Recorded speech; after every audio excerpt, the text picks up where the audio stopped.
नमस्कार. मी मनीषा बोलते. मी रोज जे व्हिडिओ बनवते आहे अ, ते ऑडिओ स्वरूपात असतात. मी खूप काही व्हिज्युअल करत नाही.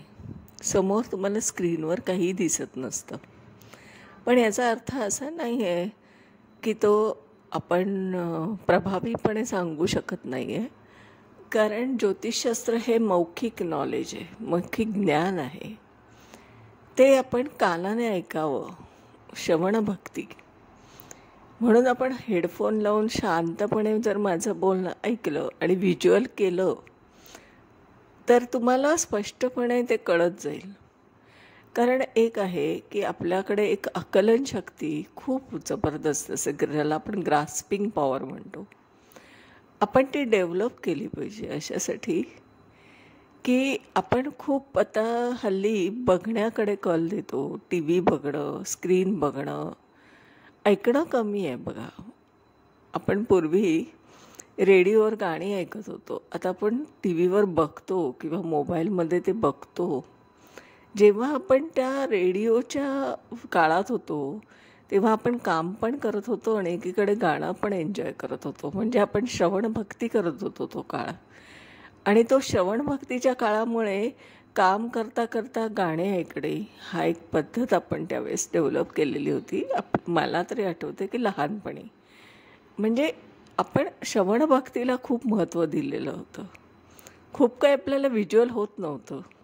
शाळांमध्ये सुद्धा आपण शाळेत जात होतो ना, तर तिथे सुद्धा आपल्याला टीचर काही खूप बोर्डवर काही लिहून देत नव्हतात किंवा ते काही नोट्स देत नव्हते. आपण फक्त कान देऊन ऐकत होतो त्या वर्गात ते जे काय बोलत आहेत ते. याचा अर्थ असा झाला की आपण जे शैक्षणिक क्षमता जर आपली वाढवायची असेल, म्हणजे आपण ग्रास्पिंग पॉवर वाढवायची असेल, तर आपण श्रवणभक्ती करणं फार गरजेचं आहे. आणि कानाने ऐकणं आणि ते ग्रास करून व्हिज्युअल करणं, या मेथडला मी म्हणते व्हिज्युअल स्टडी मेथड, जी माझ्या रिसर्चचं नाव आहे व्हिज्युअल स्टडी मेथड. व्हिज्युअल काय, तर तुम्ही जे कानाने ऐकताय ते डोळ्यासमोर आलं पाहिजे तुमच्या. काहीही समोर स्क्रीन नसताना, काही चित्र नसताना इमॅजिनेशनची क्षमता वाढवणं हा माझा उद्दिष्ट आहे. म्हणून हे सगळे व्हिडिओ ऑडिओ स्वरूपात आहेत. आपण आता असं बघूया की आपण ज्योतिषशास्त्राचे अभ्यास करतो आहे ना. ज्योतिषशास्त्र अनुभवास कसं येतं आणि जीवनात ते कसं रिलेट करतं हा महत्त्वाचा मुद्दा आहे. कारण मला बुकिश नॉलेज नको आहे, बुकिशमधून बाहेर यायचं आहे. बुकिश नॉलेज आहे अमान्य नाही, पुस्तकं असली पाहिजे, पण त्याची साथ पण आपल्याला सोडता आली पाहिजे. कारण आपण काही गोष्टी ह्या प्रॅक्टिकली पण बघितल्या पाहिजे. तर हा माझा प्रयत्न चालू आहे. 2 प्रयत्न माझे चालू आहे. एक म्हणजे श्रवणभक्ती, म्हणजे कानाने ऐका आणि व्हिज्युअल करा, ज्याला व्हिज्युअल स्टडी मेथड म्हणते मी. आणि दुसरं, आपण जे काय आता करतोय ना अभ्यास, तो प्रॅक्टिकली ॲप्लाय होतो का नाही आपल्या जन्मकुंडलीवर किंवा क्लायंटच्या कुंडलीवर, हे बघणं पण तितकंच गरजेचं आहे. कारण जी थिअरी लागत नाही ती आपण डिस्कार्ड केली पाहिजे आणि जी लागते ती ॲक्सेप्ट केली पाहिजे. हा उद्दिष्ट, दुसरा उद्दिष्ट आहे माझा. आता आपण आज असं बघूया की आपल्याला माहीत आहे की धर्मत्रिकोण म्हणजे काय. आता धर्मत्रिकोण काय आहे, तर स्थानांच्या विषयी बोलायचं आहे. म्हणजे प्रथम स्थान, पंचम स्थान आणि नवम स्थान हे आहे धर्मत्रिकोण. मग धर्मत्रिकोण कशासाठी, आपण धर्म कशासाठी पाळतो? कारण एक अधिष्ठान असायला लागतं, एक सामाजिक भान असायला लागतं.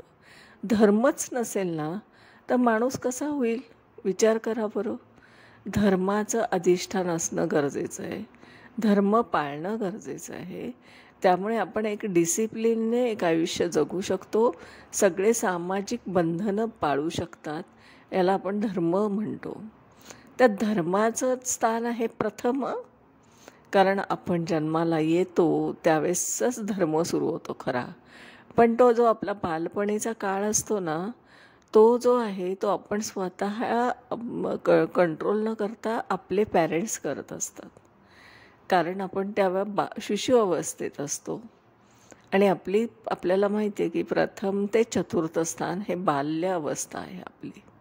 आणि सगळं हे कंट्रोलिंग आपल्या सामाजिक जे काय असतं समाजात असतं, आईवडिलांकडे असतं, आपल्या फॅमिलीमध्ये असतं. ते सगळं धर्मत्रिकोण तिथे आपल्याला फर्स्ट हाऊसमध्ये जो सुरू होतो ना धर्मत्रिकोण, त्याचं कंट्रोलिंग आपल्याला सगळं आपले पॅरेंट्स करत असतात किंवा आपली फॅमिली, आपलं कुटुंब करत असतं. तर ते प्रथम स्थान आहे ना, ते बघा तुम्ही कालपुरुषाच्या कुंडलीमध्ये मंगळाचं आहे. मेष रास आहे, मेष. आता मेष रास ही जी आहे ही मंगळाची काय आहे, तर मूल त्रिकोण रास आहे. हां, आता रवीचं आपण बघूया. उत्पत्तीचा कारक आहे रवी. रवी जे ह्या सगळ्या सृष्टीचा कारक आहे. रवी हा आत्मा आहे. आत्मा काय आहे, हा आत्मा अमर आहे. आत्मा अमर आहे हे आपल्याला माहीत आहे. मग हा जो रवी आहे, हा जो आपण आत्मा आहे, हा जन्म घेतो ना प्रथम स्थानात. कारण तो व्ययस्थानात आईच्या गर्भात असतो आणि प्रथम स्थानात तो व्यक्त जीवनात येत असतो, व्यक्त आयुष्यात, व्यक्त अवस्थेत येत असतो. आणि तो जो आत्मा आहे ना, तो कार्य करत असतो. मग तिथे आहे आपण विचार करायचा आहे की रवी हा तिथे खऱ्या अर्थाने आपल्याला वर्किंग करताना दिसतो. म्हणजे काय आहे की आत्मा आहे ना, तो आत्मा आणि मन हे दोन गोष्टी असतात. हे तुम्हाला माहिती आहे. आत्मा आणि मन म्हणजे माइंड अँड सोल, हे दोन गोष्टी आपण खूप प्रॉमिनंटली ऐकतो आहे ना. तर ते जे प्रथम स्थान आहे ना, ते आत्मा आहे. तो आत्मा जन्म घेतो, तो सोल जन्म घेत असतो.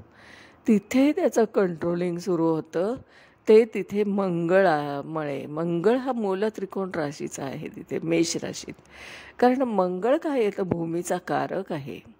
त्या भूमीवरच जन्म घेतला आहे ना त्या आत्म्याने.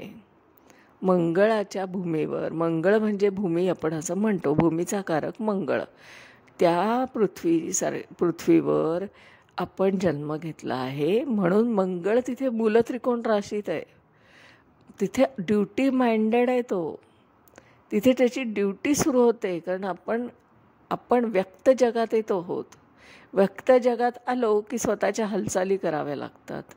आपण जोपर्यंत व्ययस्थानात म्हणजे द्वादश स्थानात असतो तेव्हा आईच्या गर्भात असतो. तेव्हा सगळं आपलं पालन पोषण श्वास सगळं आईच्या गर्भात आईमुळे चालत असतं. आपली आई ते आपल्याला सगळं पुरवत असते बघा. कारण आईच्या गर्भात आपल्याला काही करावं लागत नाही आहे. आपल्याला सगळं सप्लाय होत असतं, मिळत असतं रेडीमेड. पण ज्या क्षणी तो आत्मा तो जो आहे तो सोल तो जन्म घेतो ना, त्याला प्रथम श्वास घ्यायला लागतो स्वतःचा. म्हणून ते रडतं बघा. जन्माला आलेलं मूल रडतं. या व्यक्त जगात येतं ना, त्यावेळेस त्याला तो श्वास स्वतः घ्यायला लागतो. म्हणजे तो पहिला एफर्ट्स असतो त्याचा स्वतःचे आयुष्य जगण्याचा. कारण त्याला सप्लाय बंद होतो श्वासाचा सुद्धा. नाळ तोडली जाते. आईच्या गर्भात असलेले वाढ हे रेडी असतं. पण व्यक्त जगात आलं की त्याला स्वतःचा प्रवास सुरू होतो. त्या भूमीवर सुरू होतो. भूमी म्हणजे पृथ्वी. आता या पृथ्वीवर सुरू होतो. म्हणून तिथे मूलत्रिकोण रास आहे. मंगळ आहे तो मंगळ. मेष रास आहे. मेष राशीचा मूलत्रिकोण रास आहे ते. आणि म्हणून तिथे कर्तव्य सुरू होतं खरं. पण ते आपल्याला कळत नकळत फक्त आउटसोर्सिंगमुळे होत असतं. कारण आपलं कुटुंब आपल्याला सांभाळत असतं त्या काळात. आपण शिशु अवस्थेत असतो. आणि म्हणून आपण मूल त्रिकोण राशीच्या आधिपत्याखाली असतो. म्हणजे मंगळाच्या आधिपत्याखाली असतो.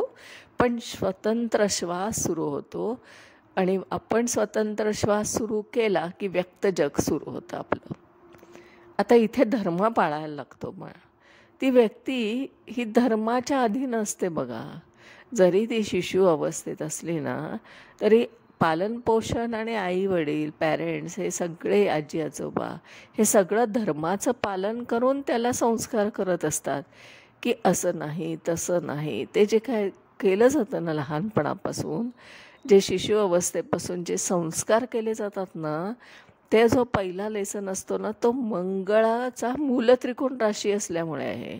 मूलत्रिकोण रास असणं एखाद्या ग्रहाची म्हणजे त्याचं ऑफिसमध्ये आपण काय असतो, ड्युटी माइंडेड असतो ना. आपण घरात असतो तेव्हा आपण काय असतो, रिलॅक्स असतो. तर तिथे घर नाही मंगळाचं, लक्षात घ्या. मंगळाचं ती मूलत्रिकोण रास आहे. भूमीचा कारक मंगळ आहे आणि त्या भूमीवर आपल्या त्या आत्म्याने जन्म घेतला आहे. शिशु अवस्था आहे त्याची. आता त्या धर्माचं पालन तिथून सुरू होतं बरं का त्याचं. म्हणजे तो पूर्णपणे पंचम स्थानापर्यंत येईपर्यंतची जी अवस्था आहे ना, ही त्याची कुटुंबाशी रिलेटेड असते. म्हणजे चतुर्थापर्यंत तो 10वीचं शिक्षण घेतो. ॲकॅडमिक नॉलेज आपलं त्याचं पंचमात सुरू होतं. म्हणजे बाह्य जग सुरू होतं ना परत एकदा, दुसरी डेस्टिनी. फर्स्ट डेस्टिनी म्हणजे प्रथम स्थान, या व्यक्त जगात आला आहे तो. पंचमस्थान म्हणजे सेकंड डेस्टिनी त्याची. आता तिथून त्याचा स्वतंत्र प्रवास सुरू होतो. खरं अस्तित्व निर्माण करण्याची धडपड सुरू होते त्याची. कारण काय, तर तिथे त्याचं व्यक्त जगामध्ये स्वतःचं अस्तित्व निर्माण करण्याची धडपड सुरू होते. आधी आपल्याला थोडा कुटुंबाचं सहकार्य असतं, पण नंतर कालांतराने म्हणजे पंचम स्थानापर्यंत येईपर्यंत बऱ्यापैकी कौटुंबिक आपल्याला सपोर्ट कमी होत जातो. मग तो उच्च शिक्षणासाठी ॲब्रॉडला जातो किंवा हॉस्टेलला जातो ती व्यक्ती, आणि मग कुठेतरी कुटुंबापासून लांब जाते बघा ती. आणि कुटुंबात जरी राहत असली तरी तिचं स्वतंत्र अस्तित्व सुरू होतं, स्वतंत्र विचार करण्याची पद्धत सुरू होते. कारण ते आहे पंचम स्थान, धर्मत्रिकोणाचं दुसरं स्थान. म्हणून आपण त्याला म्हणतो पंचम स्थान. पंचम स्थान काय आहे बरं? ॲकॅडमिक नॉलेज, उच्च शिक्षण आणि आपलं पूर्वसंचित पुण्य कर्म, आपण जे काय करू ते तिथे असतं. आणि पंचम स्थानावरून अनेक गोष्टी बघितल्या जातात. असं नाही आहे की ह्या दोनच आहेत. पण ते स्थान कोणती रास रिप्रेझेंट करते कालपुरुषाच्या कुंडलीत, तर ती आहे सिंह रास. बघा, परत सिंह राशीचं आपण जर ॲनालिसिस केलं तर आपल्याला असं लक्षात येईल की ती पण एक मूलत्रिकोण रास आहे. आणि अर्ध्यापर्यंत ती स्वराशीची असतं. म्हणजे काय की मूलत्रिकोण रास आली की ड्युटी माइंडेड आला. म्हणजे आपण ऑफिसमध्ये ड्युटी माइंडेड असतो, घरात रिलॅक्स असतो. परत इथे ते स्थान हे रवीच्या अंडर येतं, म्हणजे सूर्याची ही मूलत्रिकोण रास आहे. आणि काही पर्सेंट, म्हणजे मी पर्सेंट सांगेल तुम्हाला, तर ते त्या पद्धतीने ती एक स्वतःचं घर पण म्हटलं जातं, ओन साईन.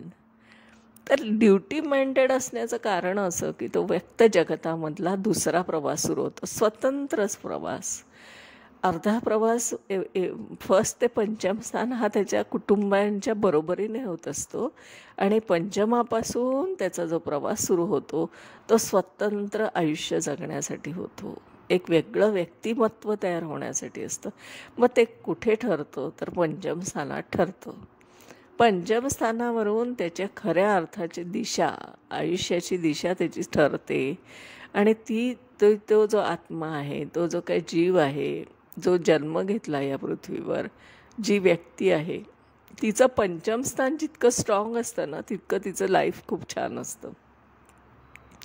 स्ट्रॉंग म्हणजे याने असं म्हणायचं आहे मला की तिथे पूर्वसंचित पुण्यकर्माचं साठा हा मोर दॅन इनफ असेल तर ती व्यक्ती यशस्वी झालेली दिसते बघा तुम्हाला. आणि म्हणून ते धर्मत्रिकोणाचं स्थान आहे. आणि धर्मत्रिकोणाच्या तिथे होल्ड आहे मूलत्रिकोणाचा, जो की रवीची मूलत्रिकोण रास आहे. बघा, आता मी तिसरं स्थान सांगते धर्मत्रिकोणाचं, कारण इथे पण धर्म सुरू होतो.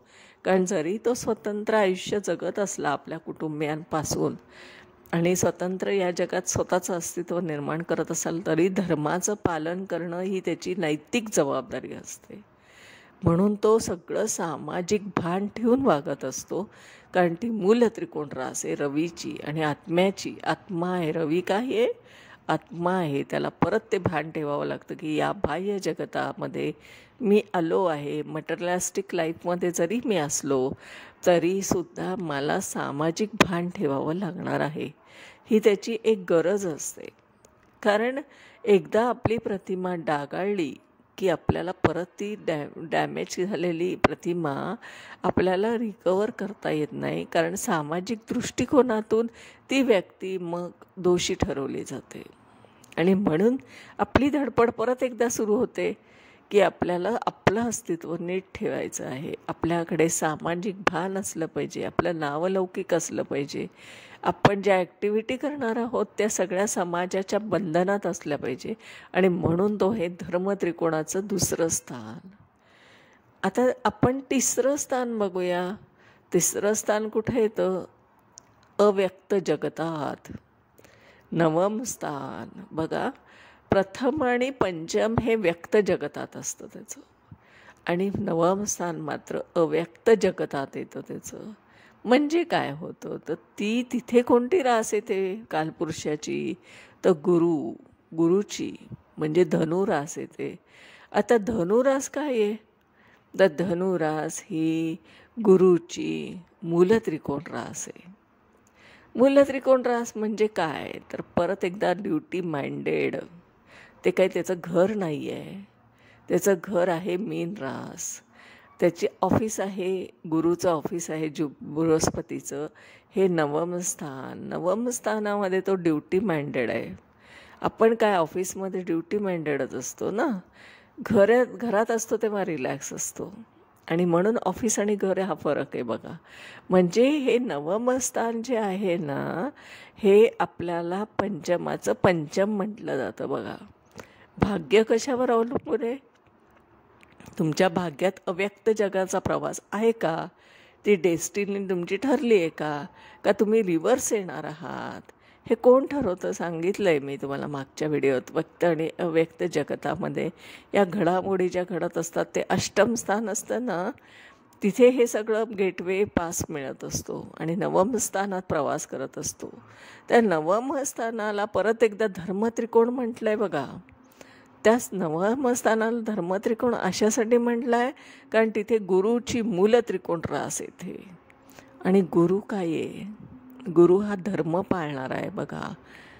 तुम्ही बघा कसे धर्मत्रिकोणाचे सगळे जे ग्रह आहेत ना, ते तुम्हाला ड्युटी माइंडेड आहेत सगळे, मूलत्रिकोणवाले आहेत. आणि मूलत्रिकोण असल्यामुळे तिथे आपल्याला परत तिसरी डेस्टिनी सुरू होते जी अव्यक्त जगतामध्ये असते त्या जीवाची.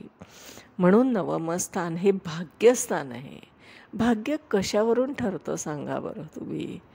जर ती व्यक्ती भाग्यवान असेल तर ती अव्यक्त जगतामध्ये मोक्षाकडे प्रवास करत असते.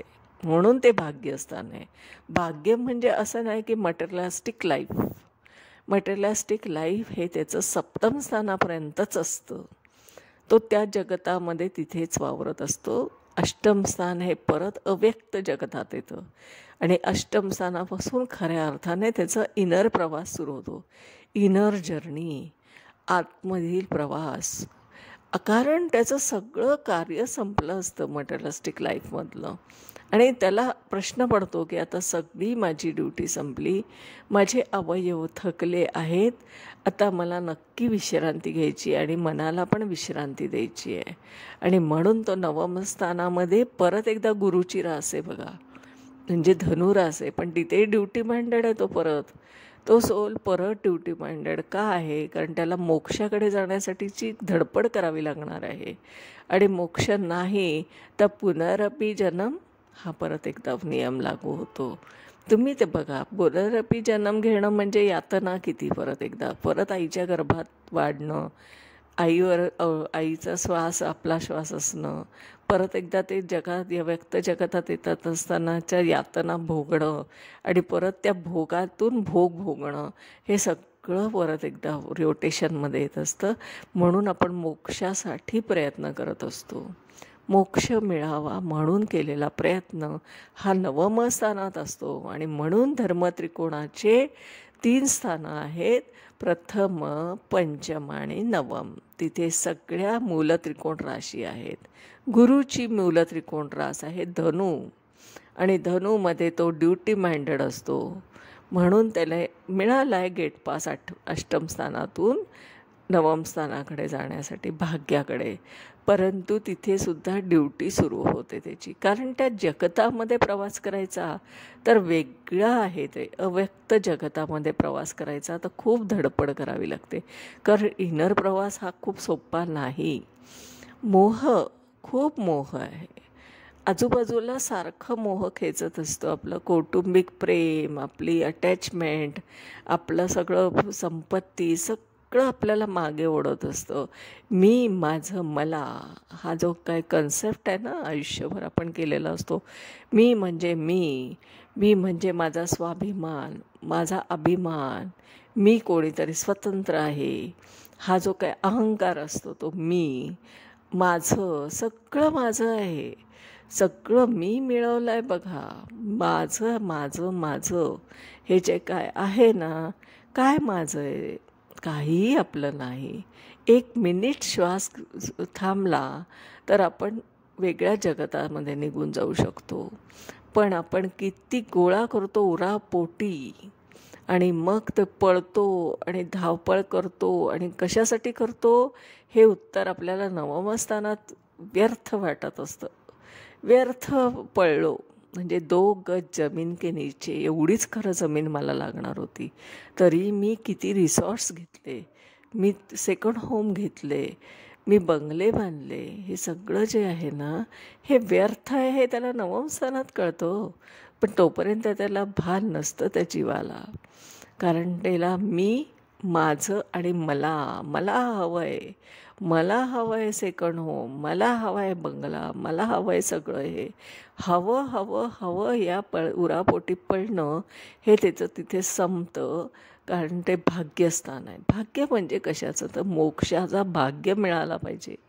भाग्य कशाचं, मोक्षासाठी केलेली धडपड ते भाग्य आहे, आणि ती धडपड त्याची तिथे सुरू असते. म्हणून ते नवम स्थान हे परत एकदा धर्मत्रिकोणामध्ये येतं, कारण तिथून वेगळा धर्म सुरू होतो, मटेरियलिस्टिक लाईफ संपतं आणि आपला इनर प्रवास सुरू होतो. म्हणजे परत एकदा तिथे एक डेस्टिनी तयार होते. म्हणून आपल्याला म्हणायचं आहे की प्रथम स्थान, पंचम स्थान आणि नवम स्थान हे काय आहे, धर्मत्रिकोण आहेत. धर्माचं पालन करावं लागतं. नवम स्थानात पण धर्माचं पालन करावं लागतं. असं नाही आहे की मी आता मटेरियलिस्टिक लाईफमधून रिटायर्ड झाली आहे म्हणून मला काही गुहेत जाऊन बसायचे, हिमालयात जाऊन मला काहीतरी साधना करायची, असं अजिबात नसतं. कारण आपल्याला सामाजिक भान ठेवावं लागतं, धर्म सांभाळावा लागतो. आपण आपल्या कुटुंबात असूनसुद्धा डिटॅच असतो, तेव्हा आपल्याला मोक्ष मिळू शकतो ना. असं नाही आहे की तुम्ही हिमालयातच जाऊन बसलं पाहिजे, गुहेत जाऊन बसलं पाहिजे, किंवा कुठेतरी एखाद्या आश्रमात जाऊन ते विरक्ती आणली पाहिजे. नाही, संसारात सुद्धा विरक्ती मिळू शकते. तुम्ही तुमच्या कुटुंबात असूनसुद्धा तिथे विरक्ती घेऊ शकतात. ते तुम्हाला जमतं, करू शकतात तुम्ही. प्रयत्न करा. आपण आपल्या कौटुंबिक जबाबदाऱ्या न टाळता आपण मोक्षाकडे जाऊ शकतो. आपण आपली ड्युटी करायची असते ना. आपल्या कुटुंबाची काही जबाबदारी आपल्यावर असते. म्हणजे उदाहरणार्थ मी जर स्त्री आहे तर माझं कर्तव्य आहे की माझ्या घरातली कोणतीही व्यक्ती, म्हणजे माझ्या घरातले पेट डॉगसुद्धा उपाशी जाऊ नये. त्यांना 2 वेळेचं जेवण मिळावं. त्यांचं सगळ्या गरजा, अन्न, वस्त्र, निवारा सगळ्या फुलफिल व्हाव्या, आणि मगच मला माझी मनःशांती मिळवायची. ना की मी मंदिरात जाऊन बसणार आणि तिथे मी मेडिटेशन करत बसणार, मी तिथे मोक्षाचा मार्ग शोधणार आणि घरात माझी सगळी मंडळी उपाशी असणार, कारण त्यांना अन्न कोणी बनवून देणारं नसेल.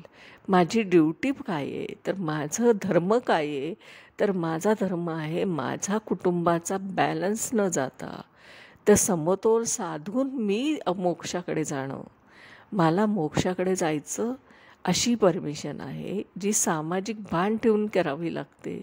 म्हणून माझं असं म्हणणं आहे की तुम्ही संसारिक जगतामध्ये इतरांबरोबर वावरत असताना सुद्धा मोक्ष प्राप्त करू शकता, मोक्षाच्या मार्गावर जाऊ शकता. ती फेस तुम्हाला करता आली पाहिजे. आणि म्हणून तो जीवाचा कारक गुरु, त्याची ती धनुरास आहे. धनुरास आपण म्हणतो द्विस्वभावी रास आहे. बघा, द्विस्वभाव काय, तर एकदा मागे आपल्याला मटेरियलिस्टिक लाईफमध्ये खेचत असतो एक पाय, आणि एक पाय आपला पुढे पडलेला असतो. म्हणजे मला माझ्या कौटुंबिक जबाबदाऱ्या पण पार पाडाव्या लागत असतात, आणि मला मोक्ष मिळवण्यासाठीचा पण स्वतःचा वेळ द्यावा लागतो. हा जो द्विधा मनस्थिती आहे ना, ती धनुरास आहे. त्याला म्हणून द्विस्वभावी रास म्हणतात. आणि म्हणून ती नवम स्थानात आहे. बघा किती गंभीर अर्थ आहे. म्हणजे आपण असं वरवर अभ्यास जे करतो आहे ना, नुसता राशी घेऊन, स्थानं घेऊन, किंवा पाठ करतो आहे, पाठांतर, काय अर्थ हे कळला का? की धर्मत्रिकोण म्हणजे काय, तर ड्युटी माइंडेड असणं. आणि तिथे म्हणून मूलत्रिकोण रास आहे, हे गुरुची ऑफिस. ड्युटी माइंडेड आहे तो तिथे. तो जो आत्मा आहे ना, जो सोल आहे ना, तो ड्युटी माइंडेड आहे तिथे. कारण त्याचं द्विस्वभाव आहे. एक म्हणजे मटेरियलिस्टिक लाईफमध्ये जे त्याचं कुटुंब आहे, त्याची नैतिक जबाबदारी, त्याची पालनपोषणची सुद्धा जबाबदारी त्या स्त्रीवर आहे. तिने असं नाही केलं पाहिजे, ना करता कामा नये की आपण मंदिरात जातो आहे पण घरात सगळे उपाशी आहेत, कोणालाही अन्न मिळालेलं नाही, घरातल्या काही गोष्टी आपण सिस्टीममध्ये नीट केलेल्या नाहीत, आणि आपण मोक्ष शोधतोय. कसा मोक्ष मिळणार? आपला मोक्ष काय आहे, तर आपली ड्युटी माइंडेड असणं हा मोक्ष आहे. म्हणजे धनुरास हे सांगते बृहस्पतीची की ड्युटी पण करा मॅटेरियलिस्टिक लाईफमधली, आणि परत मोक्षाकडे पण प्रयत्न करा. हा जो डबल इफेक्ट आहे ना, म्हणून ती द्विस्वभावी रास आहे धनुरास. आणि ऑफिस आहे ते तिथे. अशा पद्धतीने हा मी धर्म त्रिकोणाचा अर्थ तुम्हाला समजून सांगितला, जो मला कळतोय किंवा माझ्या विचारांमधून आलेलं हे विचार आहेत. बघा, मी तुम्हाला जे काय सांगते ना, ते सगळं पुस्तकाच्या थिअरीच्या बाहेर येऊन सांगते. जे मला कळतं आहे आणि जे मला सांगावंसं वाटते ते मी मुक्तपणे सांगते. मी असं ठरवून बोलत नाही, मला जे सुचतं ते मी बोलत असते. म्हणजे तुमच्याशी थोडक्यात गप्पाच मन मोकळ्या मारत असते. जरी तुम्ही माझ्याशी एक वन वे असला आपलं कम्युनिकेशन, तरीसुद्धा ह्या भावना तुमच्यापर्यंत माझ्या पोचाव्या आणि माझे विचार तुमच्यापर्यंत पोचावे यासाठी चाललेली ही धडपड आहे माझी. कारण मला ज्योतिषशास्त्र हे थिअरीतून बाहेर काढायचं आहे. थिअरी म्हणजे काय, तर आपण धर्मत्रिकोण शिकलो. एक प्रथमस्थान, पंचमस्थान, नवमस्थान झालं, हे झालं पुस्तकी ज्ञान. पुढे काय, त्या राशी कोणाच्यासाठी आहे, कालपुरुषाच्या, तर मेष रास आहे म्हणजे मंगळाची आहे. मग पंचम स्थान कोणाचे आहे, तर सिंह रास आहे म्हणून रवीची आहे. आणि नवम स्थान काय आहे, तर धनुरास आहे आणि म्हणून ती गुरुची. हे झालं इथपर्यंत आपण बुकिश नॉलेज. इथे थांबायचं नसतं, पुढे त्याचा सखोल विचार करायचा असतो, खूप खोलवर अभ्यास केला पाहिजे. ज्योतिषशास्त्र हे आपल्या भारतीय संस्कृतीशी खूप रिलेट करतं बरं का. आपण जी काही संस्कृती जपतो आहे ना, ती जे धर्म सांभाळून जपतो आहे ना आपण, जे भारतीय संस्कृती, ती अशा पद्धतीने रिफ्लेक्ट होत असते 1-5-9 हे धर्मत्रिकोण. आणि तिथे राशी आहे रवीच्या, गुरुची आणि मंगळाची. रवी आत्मा, गुरु काय आहे, गुरु पण धर्म आहे ना. गुरु बिना आपण काही करू शकतो का? तिथे सुद्धा आध्यात्मिक गुरु आहे, पण तो अध्यारूत आहे बरं का. तो फिजिकली असला पाहिजे असं नाही आहे, तो व्यक्ती समोर असली पाहिजे असं नाही आहे. अज्ञात गुरु पण असतो जो आपल्याला ती शक्ती चालवत असते. आणि ते आपण नकळत आईचं बोट कसं धरून चालतो ना लहानपणी, तसंच तर अध्यारूत गुरु आपल्याला चालवत असतो, जो काही आपल्याला कधी फिजिकल फॉर्ममध्ये दिसत नसतो, पण ती एक शक्ती आहे, ती नवम स्थानात आहे बघा. म्हणून ते भाग्याचं स्थान आहे. अशा पद्धतीने मी धर्मत्रिकोणाचा अर्थ आज समजून सांगितला. असे मला सगळ्या त्रिकोणाचे अर्थ तुम्हाला सांगायचे की असं का आहे हे, हा प्रवास व्यक्त आणि अव्यक्तमध्ये काय येतो.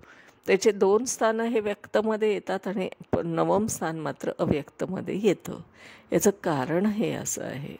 तर आजच्या दिवसाला मी इथेच थांबते. उद्या नवीन विषय बोलूया. मी कोण आहे, तर मी आहे सौ मनीषा प्रदीप चव्हाण. मी आदित्य गार्डन सिटी वारजे पुणे येथे राहते. माझा मोबाईल नंबर आहे 9763787646.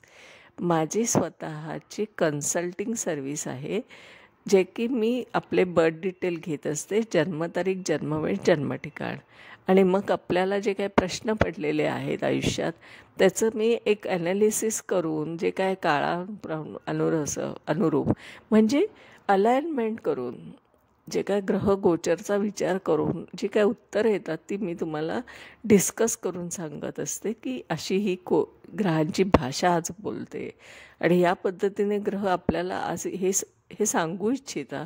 हे आहे कन्सल्टिंग बरं का. हे युनिक आहे, वेगळ्या पद्धतीनेचं कन्सल्टिंग आहे. आपण ते एन्जॉय करत असतो कारण आपण चर्चात्मक बोलत असतो त्या कन्सल्टिंगमध्ये. 1 ते 1.5 तास आपलं कन्सल्टिंग चालतं. योग्य गोष्ट आपल्याला बाहेर मिळते, मार्ग मिळतो. अशा पद्धतीने ही माझी सर्व्हिस पण चालू आहे, ॲस्ट्रॉलॉजिकल कन्सल्टिंग सर्व्हिस. आणि माझे स्वतःचे ज्योतिषशास्त्राचे ऑनलाईन प्रिडिक्शनचे क्लासेस आहेत. फलित तंत्र म्हणजे काय, तर तुम्ही थिअरी विथ प्रॅक्टिकल असा पद्धतीने अभ्यास आपण करत असतो, शिकत असतो. कारण आपल्याला लाईव्ह कुंडल्या घ्यायच्या असतात, आपल्या स्वतःच्या जन्मकुंडल्या, आपल्या नातेवाईकांच्या, आपल्या फॅमिलीच्या जन्मकुंडल्या घेऊन आपण प्रिडिक्शन शिकत असतो. थिअरी विथ प्रिडिक्शन म्हणजे त्याच्यात थिअरी पण येते. म्हणजे ज्योतिषशास्त्र येत नसेल, कळत नसेल, माहितीही नसेल, तरीसुद्धा आपल्याला ते रिलेट करता येतं. कारण त्याच्यातच थिअरी इन्क्लूड असते. कारण प्रत्येकाच्या कुंडलीमध्ये 12 ग्रह असणारे टीम आणि 12 स्थानं असणारे. वेगळा अभ्यास करावा लागत नाही, तो आपल्याला प्रिडिक्शनमधूनच कळत असतो, तो भाव काय सांगत असतो. तर अशा पद्धतीने एक युनिक अशी माझी सिस्टीम आहे टीचिंगची आणि शिकवते मी तशा पद्धतीने की लाईव्ह कुंडल्यांवर. मी ना की पुस्तकातल्या कुंडल्या घेऊन अभ्यास शिकवते. कारण पुस्तकातल्या कुंडल्यांचा आणि आपल्या जीवनाशी कुठलाही दूरपर्यंत संबंध नाही. त्या एक होऊन गेलेल्या घटना आहेत, त्या पोस्टमॉर्टम करण्यात आपल्याला काय हाशील आणि त्याचा आपल्या आत्ताच्या जीवनाशी काय संबंध, असा माझा एक रिसर्च झालेला आहे.